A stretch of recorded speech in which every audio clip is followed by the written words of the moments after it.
As a courtesy to performers and audience, please silence all cell phones and other electronic devices. Thank you and enjoy the program.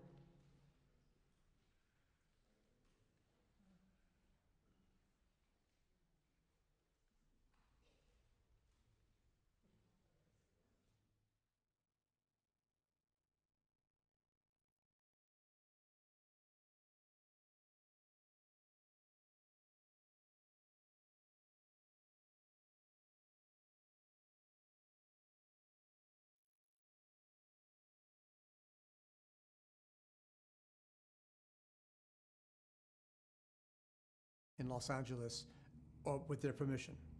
And the purpose of Recovered Voices is to promote performance of these many works by dozens of composers that have been ignored.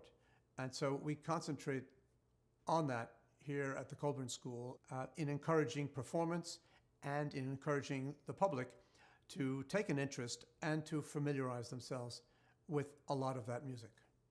I'm often asked if this was music that was written in concentration camps and if that is its focus. And the answer is no, and perhaps 2% at a liberal estimate of this music was actually written in a concentration camp.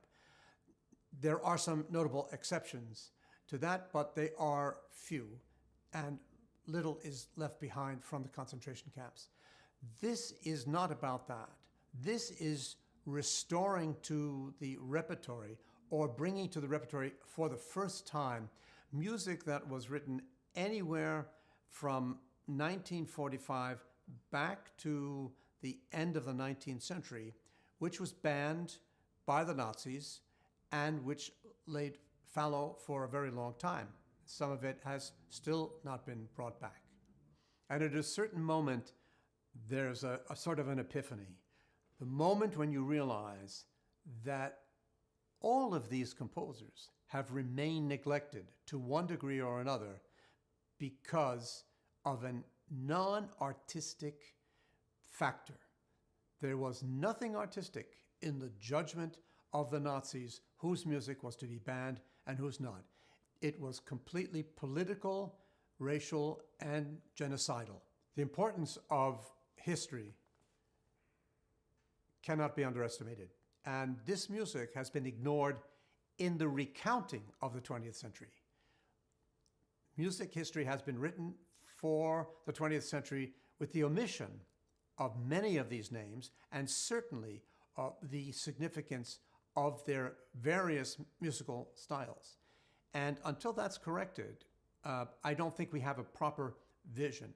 And I think in today's world, we are particularly keen, again, revisiting the past and understanding what we may have gotten wrong, what is been passed on as true, untrue, not quite true, omissions, inaccuracies. I think that we need, as a classical music community, to dig deeper into the 20th century and to bring out this group of composers and the music and to understand why we don't know them, which was, of course, political and racist suppression. And it is horrifying to realize that the damage that was done in the 12, 13 years of the Nazi regime has taken decades and decades to correct. But destruction is easy and quick, and reconstruction is slow and perhaps laborious, but it is very important that we restore to civilization what belongs to our civilization. Erwin Schulhoff is a particularly interesting composer and man. He was an avant-gardist back in the time already just after the First World War. He went on to go through several metamorphoses of his style, including, and most importantly, jazz, because this was something that was very important to him. And in his later years, he became a convinced Marxist, as did many young intellectuals in Europe, and that informed his music in the later period. Now, this extraordinarily creative individual's life came to an end in a concentration camp in 1942 in Bavaria, cutting short one of the most productive minds that comes out of this period.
Thank you so much for being here. My name is Dominic Cayley, and it's a real honor to celebrate the release of Shapeshifter, the music of Erwin Schulhoff today. And there's a lot of different music you're going to hear. The first piece, Susie, is quite literally jazz. This is Schulhoff at the end of his life, one of the last pieces he ever wrote, 1937, writing music that is a foxtrot, kind of hailing back to the golden 20s and to a happier time of his life. At this point, Susie, one of these numbers that you hear and you think you've heard in a past life perhaps, in a dream perhaps. This beautiful piece was not even, he couldn't even publish it under his own name. He had to use a pseudonym because at the time, this is when the Nazis were in full force and he was not able to publish or perform publicly in Germany. So it's truly one of his swan songs, one of the most beautiful things that he wrote, and I'm so happy that I could share that with you. We're coming up on two other excerpts. These are earlier works. This is about 1926 now, and these are pieces for the left hand alone. So it just says left hand in your program, I know, but in the score it's specified alone. And that's important because this was music that was dedicated to a fellow Czech named Otakar Halman. So in World War I, Schulhoff and Mr. Halman, they fought together on multiple fronts, the Russian front, the Italian front. They were prisoners of war, POWs, and they really went through so many trials and tribulations. And unfortunately, Otakar lost the use of his right hand during World War I. And as a result, Schulhoff, in his intense generosity and kindness of spirit, wrote a piece that could bring Otakar, his dear friend, back into the musical fold. And so that aside is something very fascinating and unique. On top of that, we see influences of other composers at play here. So in Schulhoff's early years, he studied with a composer many of you might know, Claude Debussy. The two of them really did not get along. They only had 2 lessons, the first and the last, because Debussy, who is a radical composer and artist, was very conservative in his teaching. And Schulhoff wanted to write specifically parallel fifths. And that's a no-no in musical compositional style of the old style. So they did not get along. Schulhoff left, but this impressionism, of this French impressionism, made a huge impact on Schulhoff. And this preludio that you're going to hear first, it's like watercolor being painted across the piano. The Zingara, the next third movement, is a sort of country folk type of dance, but it has a la Zingara. It's a bit more rustic, it's edgy, there's lots of elbows flying in this dance, so it's not very elegant. Needless to say, though, you'll hear lots of different instruments, drums, cymbals, probably some flutes and maybe kazoos or something, as Schulhoff explores the true bounds of the piano, and I don't, for 1 second, miss my right hand. So I hope that you enjoy the left-hand suite.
Hello, everyone. Is this thing on? I think it is. My name is Adam Milstein, and I'm currently getting my artist diploma here at the Colburn School, but I'm also the program manager of the Ziering-Conlon Initiative for Recovered Voices. And I'm so happy that all of you are here today, and I'm just so excited to be on stage with my dear friend and colleague, Dominic, celebrating this Shapeshifter album release. Erwin Schulhoff is a composer that I hold very near and dear to my heart. I actually first encountered his music in the early days of the pandemic as I was kind of researching different recovered voices composers, and I came across Schulhoff, and forgive the pun, but it struck a real chord with me because I was just enraptured by all his wide variety of masterful compositional styles. And this album release actually comes at a very interesting time in my own life personally with my relationship with not only Schulhoff, but also his life. A couple weeks ago, this past summer, I was performing some of his chamber music at the Accademia Chigiana in Italy. And following my time there and performing his music in Tuscany, I decided to go to Prague, his birthplace, to do my own sort of research into Schulhoff, where he was from, his roots. And I actually looked into the Czech National Museum of Music, and I sent them a cold email, and I was like, would you mind if I come check out your estate of Schulhoff? They said, please come in. I said, thank you. I went. I got their catalog, and they said, check out whatever you want. So I took 17 manuscripts out, and I thought that was okay. And they said, oh my goodness, we should only give 5 manuscripts, but in your case, we'll make an exception. So they were super cool, and they let me have access to 17 original manuscripts of Schulhoff. So it still gives me goosebumps thinking about holding his manuscripts in my hands that he touched. And I was able to actually take photocopies of them, and I have them to this day now for reference and research. Following my time in Prague, I decided to research more recovered voices composers, and I went on a little odyssey by myself via train from Prague to Vienna to Salzburg to Munich to Würzburg to Nuremberg and to Berlin, where I researched all of these recovered voices composers, and I went to multiple concentration camps and other centers and archives.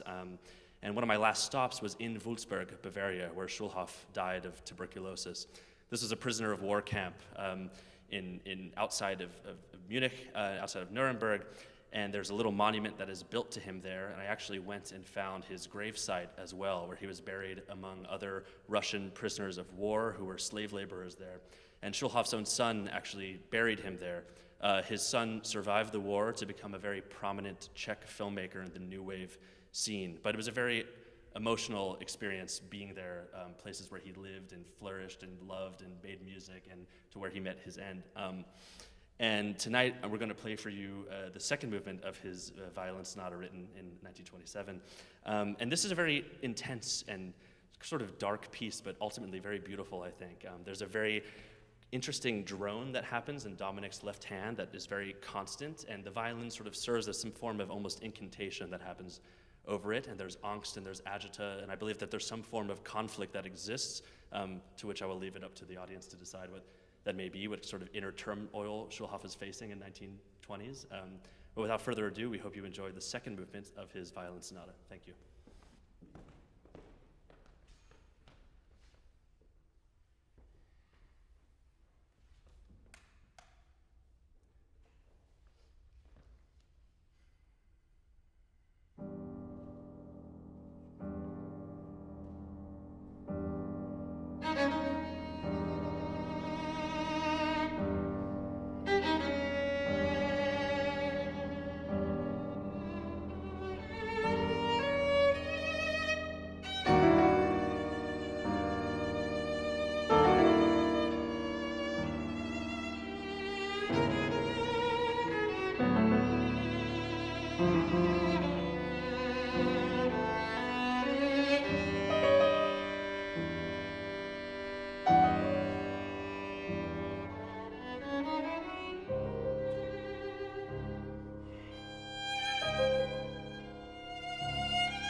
So the next piece that we're going to play some excerpts from is the Piano Concerto. And, well, we don't have an orchestra, so you might be wondering why Adam's still up here and why we're doing this at all. We want to show you two things. We want to show you the opening few minutes of the concerto from this really amazing recording project that we did with Maestro Conlon and the RVC Ensemble last year.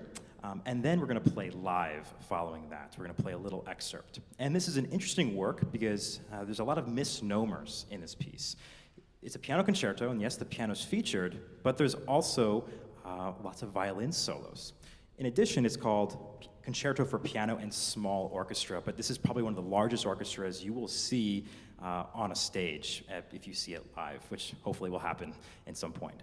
But this piece, again, reflects lots of different aspects of Schulhoff's character. The opening is kind of similar to that preludio that we heard, which is a lot of watercolor, mysteriousness. You definitely see Ravel being inspired by this opening.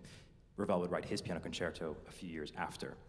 And we get to this really iconic moment called Alla Zingara, which is, again, a solo for the concertmaster. And as a pianist, we have our own cadenzas, but it's really special to be able to share the spotlight with a good friend, Adam. So Adam, what's it like to play this huge solo in a piano concerto? Well, I wish it happened more often that we get big solos in piano concertos, first and foremost. But this piece, again, is so interesting in terms of Schulhoff and this notion of the shapeshifter who has all these dynamic styles of writing, and even contained within this piano concerto, I mean, he was in his peak Dada era, and he wrote, as Dominic said, for chamber orchestra, which is an ironic title because it uses more percussion instruments than maybe anything. And the last movement that we're going to play an excerpt from is this crazy jazz movement that happens, and all of a sudden it's interrupted by this very intimate moment between concertmaster and solo pianist. And we wanted to show you a little excerpt of what the recording process looked like, so we're going to show that in a second, and you're going to note this happened sort of pre-vaccine pandemic, and we made it work, very socially distanced, everyone was masked, and we actually had to, well, I didn't personally do it, but the wonderful engineering and producing team had to mix all the percussion instruments that were recorded separately onto the track later on. So it was very much a feat of recording magic that happened. So without further ado, we're going to show you a little bit of the clip, and then we're going to kind of take off from where the clip leaves us. So yes, we hope you enjoy.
in classical music training, we're taught the classics. We're taught Mozart, Beethoven, Mahler, Strauss, and even in our education, a lot of it is the same kind of composers. And so when we come across composers like Schulhoff, people that are often forgotten in history, it brings a new kind of exciting thing to work on, because we're so used to listening to the classic Beethoven 5, Mahler 9, to be able to perform and to work on something else is just an incredible opportunity. I was fascinated when I first played the string quartet back in 2019.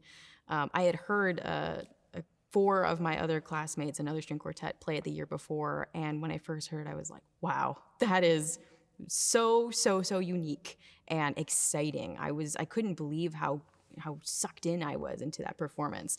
And I knew that I really wanted to play that piece. I think that this project in particular is fantastic because the more people that we share this music with, the better. And hopefully it inspires other quartets and other musicians to look into his music and program it more often. A composer who showed such extraordinary sense of life.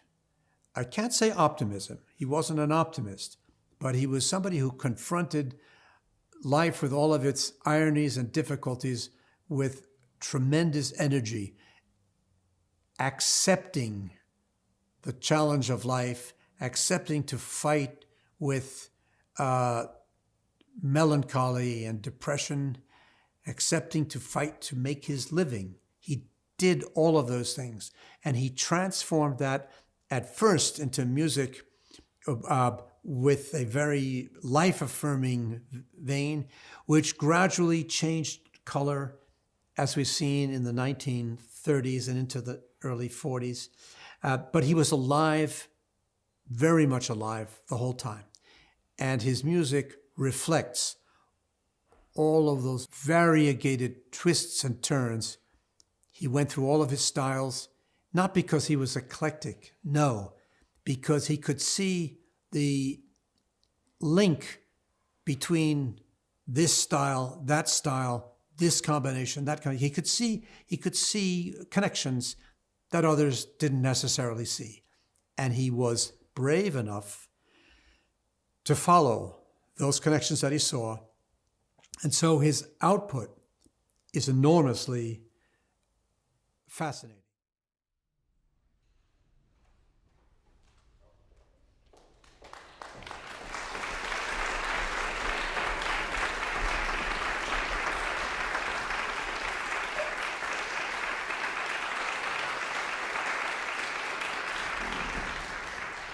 Just a very quick word about this piece.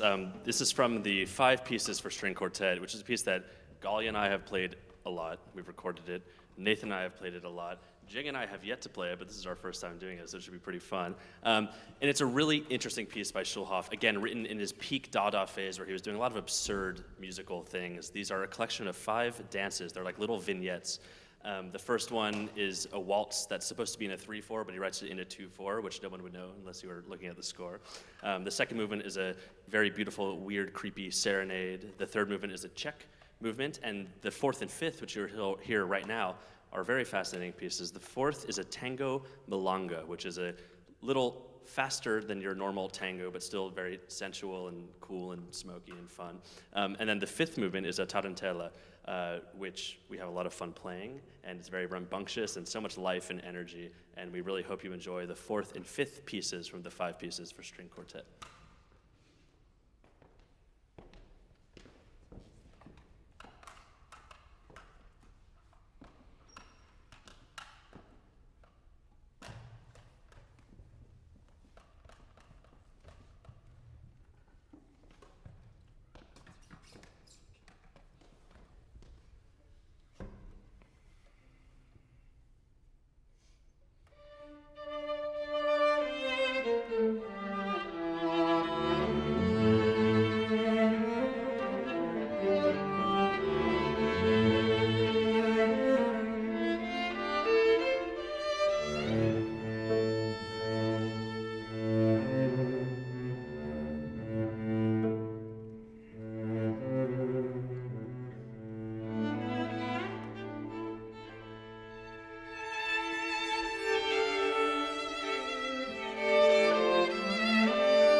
Hello.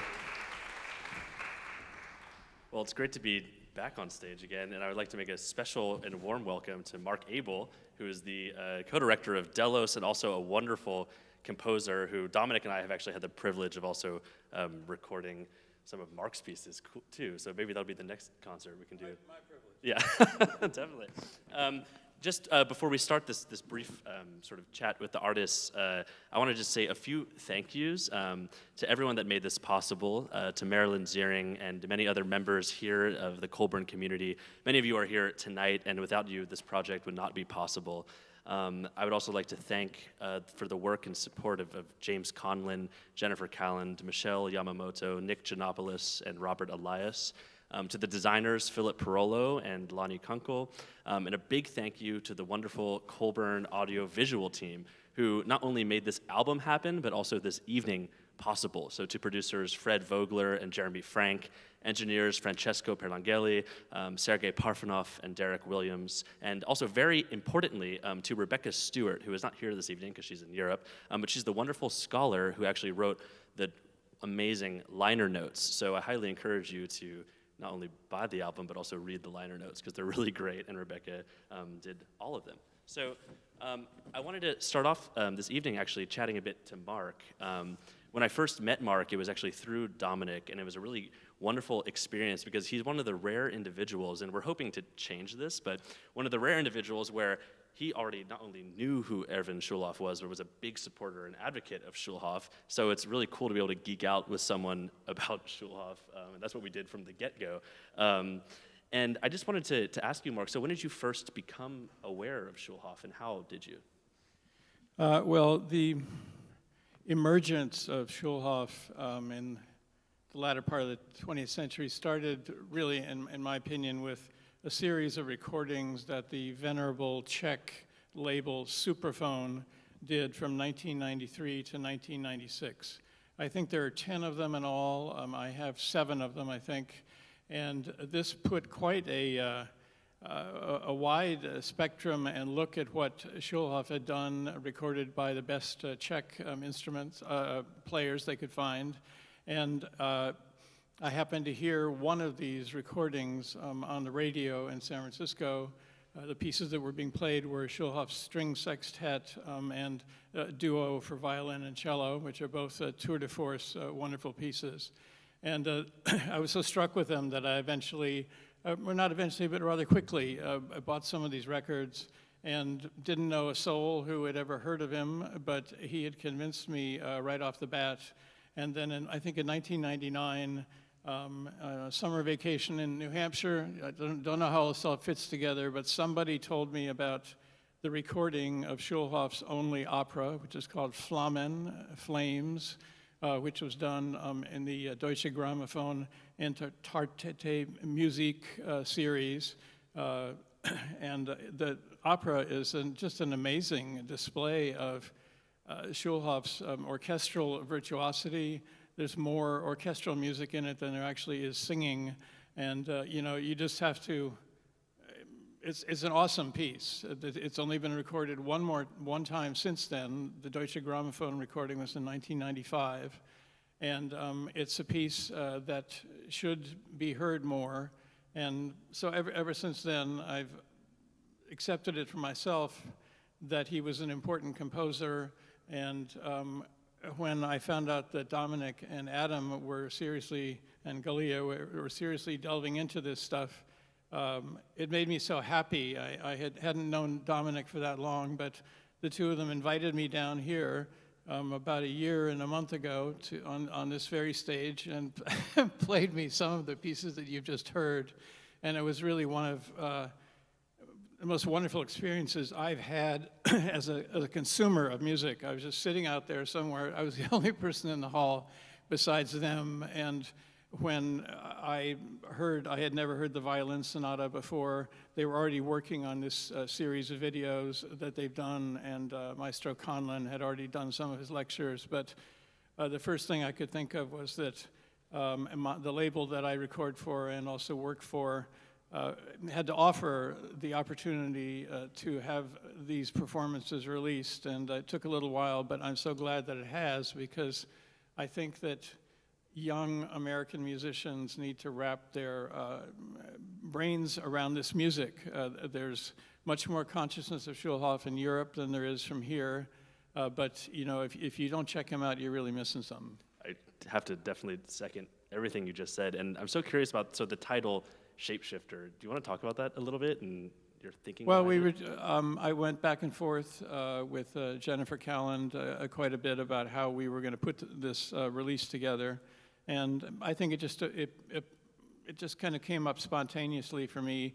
His stylistic periods and the shifts and the amount of terrain that he covered just suggested this term shapeshifter, which has come into usage a lot in the last 20 years. But here's somebody who really was a shapeshifter in a certain sense, and they liked it, so we went with that as a title.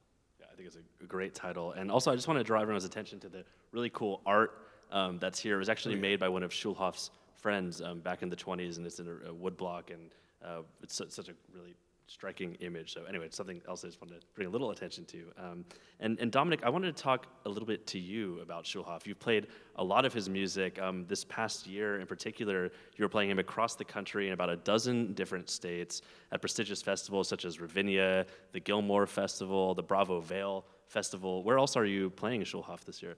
So I like to program this music everywhere because it resonates so deeply with me from a historical point of view, but also from this incorporation of jazz.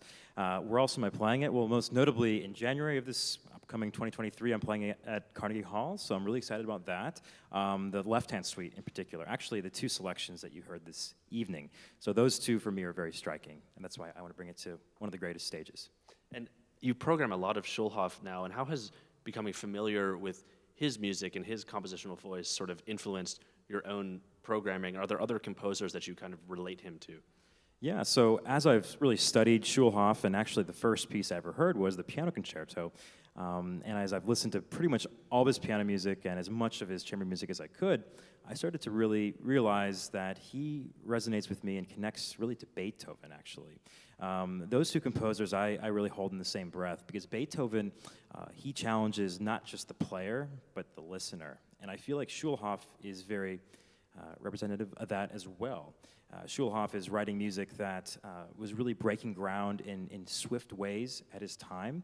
He was both he was back in the past, he was in his present, and in the future, the type of music he was writing. And on top of that, this jazzy style that he writes, it's not imitative, it's actually really true jazz. And my father was a jazz musician, a professional one, so I remember playing the music of Schulhoff one day, and he said, "Oh, what are you playing jazz piano for?" I'm like, this is Schulhoff. This is not. I'm not improvising, unfortunately. But actually, the improvisation is a very important aspect of Schulhoff because he was one of the greatest improvisers of the early 20th century. And Beethoven is also known as one of the great improvisers. And I'm really excited that Adam brought to my attention some fascinating improvisations, written out cadenzas of Schulhoff for Beethoven's piano concertos. So that's my next real fascination of engraving these handwritten scores and playing this music because, again, the two of them, I see so many similarities. Yeah, those Beethoven cadenzas, they were published a while ago and they're totally out of print now. And I came across them when I was in Prague, and the first thing I did was I texted Dominic. I was like, "Oh my God, he wrote cadenzas for the first 4 Beethoven concertos, and we have to record these because I don't think they've been recorded before, and it'd be a really cool thing to hear Schulhoff's take on Beethoven and drawing this comparison even closer together." And Gali, I wanted to chat to you a little bit about Schulhoff. So, as I mentioned earlier before we did the 5 pieces for string quartet, Gali is probably the most seasoned Schulhoff quartet musician that I know. You've played Schulhoff in how many different groups? I think I started playing, well, the first time I played the Schulhoff, this piece, the 5 pieces, was for the Recovered Voices competition here at Colburn, which happens every year. And I think, I don't remember exactly the year, but I think it was 2017 or 2018. And then every single year since then, I have played this piece with completely different people every time. Yeah, and we also, we played his first quartet this summer also in Italy, and we played it in Reno, Nevada at Clive Greensmith's chamber festival there, where it was very well received also. So it's been great playing Schulhoff with Galia just in general. For this particular recording, I wanted to just talk to you a little bit about I'm sure it was peak pandemic. We recorded the string quartet. We recorded it here in Zipper Hall. But do you want to chat about the rehearsal process and how we actually recorded it and the physicality of it? So this was when COVID was really bad in LA. This was like they were telling us stay at home, don't go outside. And Adam, you know, we both were like, we need to play music together. Like, we cannot just be sitting in our homes alone and not doing anything right now.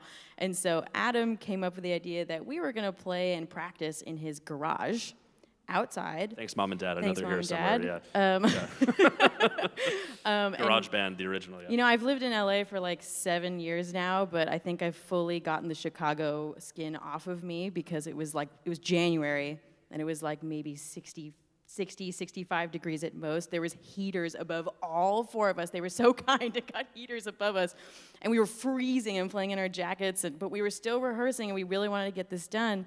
And then finally the recording day comes and we come in here and I'm over there, Adam's over there, Ben's all the way back. It's just like we recorded 10 feet apart from each other. And if you've played in a string quartet, you know that that is bad news because you need to hear each other and at least see each other. So we came across that challenge, but we were so determined to get just the best take and the best we could do because we were staying in our homes, not doing anything. And this, you know, this project, recording this string quartet is like such a, you know, it holds such a wonderful place in my heart because it got me back into, I love music. This is getting me out of the COVID like slump. I'm enjoying this music and this music is just so exciting and just so unique. And as everything that Dominic and Adam has said all night, it is just a fantastic composer that got lost throughout history. Yeah, and we're trying our best to bring it back. And anyway, everyone here, just being here and hearing this music is so important because without an audience, there is no one to listen to it. And Maestro Conlon talks about this. It's like if a tree falls in the forest, it's a similar thing.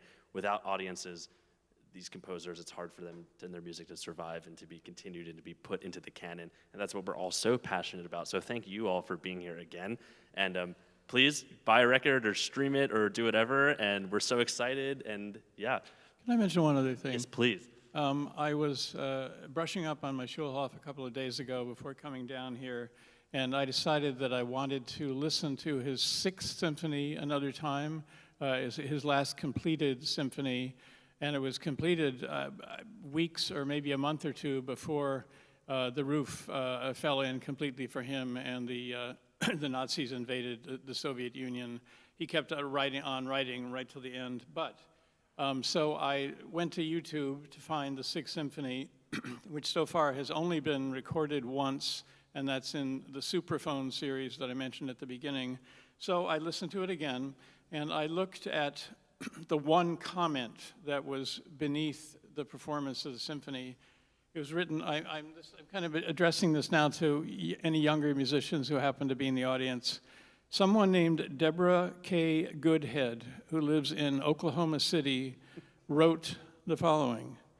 Enjoyed Symphony No. 6, composed by Erwin Schulhoff at the Oklahoma City College Performing Arts Center in Oklahoma City today. The first time it has been performed in North America in honor of the Holocaust. It was performed by the Oklahoma City Philharmonic and Canterbury Voices. This was May 22nd of this year. So it's taken until this year for Schulhoff's Sixth Symphony to be played in North America. And younger musicians who are interested in his music, there's so many opportunities to get it out there. There are cities like Oklahoma City or Minneapolis. There's all kinds of heartland cities that in a lot of ways are more open to music like this than the big centers. We call them the flyover states. Not a very nice thing to say, but what I'm saying is you can take this man's music out there if you like it enough, and something will happen. Its quality is high enough that something's going to give, and they'll start performing more of his music, which is what has to happen. Thank you so much for that. That is so true, and I think we're a testament to that here on stage of taking his music and what can happen with it. And we're all thrilled with it. And we hope that all the young Colburn musicians here in the audience and anyone listening to the live stream that's a musician out there, please check out Schulhoff and play him and get it out there. And I think cool things will happen. Yeah. Great. Thank you all so much.